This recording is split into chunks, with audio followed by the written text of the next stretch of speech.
The empirical formula of a compound is the simplest whole number ratio of the atoms of each element found in that compound. So in this lesson, what we're going to be looking at is how you can convert the percentage of a particular element given to work out the empirical formula for that particular compound. So in this example, we have got 75% carbon and we've got 25% hydrogen. Total percentage is equal to 100. So that means that there's no other elements that are present in that compound. What we're going to do is we are going to change the percentage and make the percentage given in the question as the actual mass of that particular element.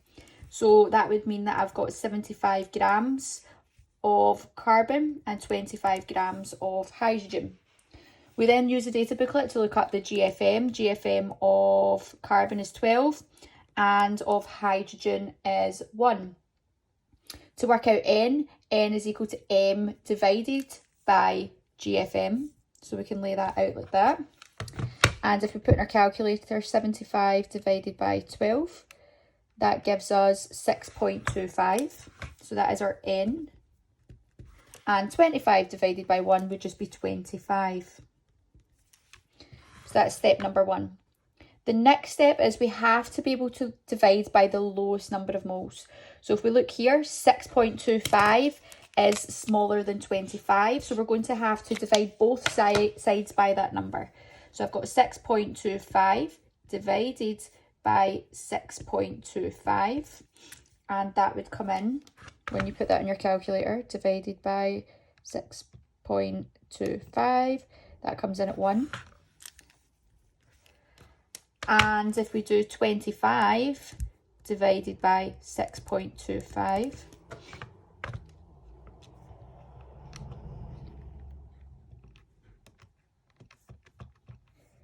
that comes in at 4. So remember, we always need to divide by the lowest number of moles. That means that my ratio is 1 to 4 because both of these are whole numbers.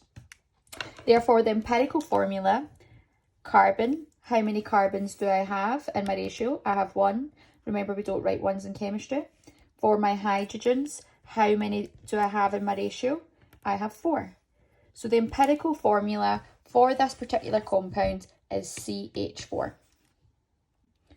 So in this second example, we're going to follow the same steps. There's a little bit different down at the ratio side, but we're going to follow the procedure as usual. So what we can see is we've been given 88.25% of carbon and we've been given 11.75% of hydrogen. When we add those up, they give us a total of 100%, which means that there's no other element present inside the compound. We take the percentage given and make that the mass of that particular element. So we have 88.25 for carbon and we have 11.75 for our hydrogen. We then use the data booklet to identify the GFM. Carbon is 12 and hydrogen's 1. To calculate the number of moles, we do mass divided by the GFM. So in our calculators, if we put 88.25, we divide by 12. That gives us 7.35. We'll round it to 2 decimal places. 7.35 moles. 11.75 divided by 1 just gives us 11.75. What we want to do is we want to divide by the lowest number of moles. So that's this number here. So what we're going to do is we're going to divide the number of moles that we've calculated in step 1. So for this we had 3.75 and we're going to divide it by 7.35 because that's the lowest number of moles. 7.35 divided by itself will always give us 1. Here we've got 11.75 and we want to divide that by 7.35. Again, highlight that because that's the lowest number of moles that we calculated. And when we put 11.75 and we divide that by 7.35, we get a number of, rounding that up to here, would give us 1.6. Now this is a little bit different because we can't get 0.6 of a hydrogen atom. So what we have to do is, because this is the simplest mole ratio, we have to find a number that we can multiply both by so that we can get a whole number ratio for both the carbon and the hydrogen. So the easiest way to do this is to go through each of the numbers. So 1.6 times 1 would give us 1.6, so that's not going to give us a round number. 1.6 times 2 would give us 3.2. Again, it's not a round number, we can't get 0.2 of a hydrogen. 1.6 times 3, again, does not work. 1.6 times 4 doesn't work, but hopefully when we times it by 5, we can see that we have got a whole number ratio.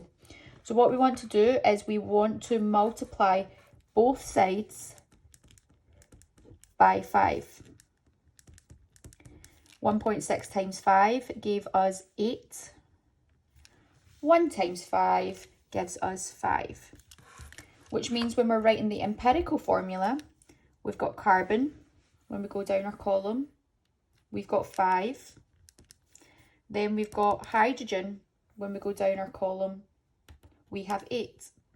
So the empirical formula for this compound is C5H8.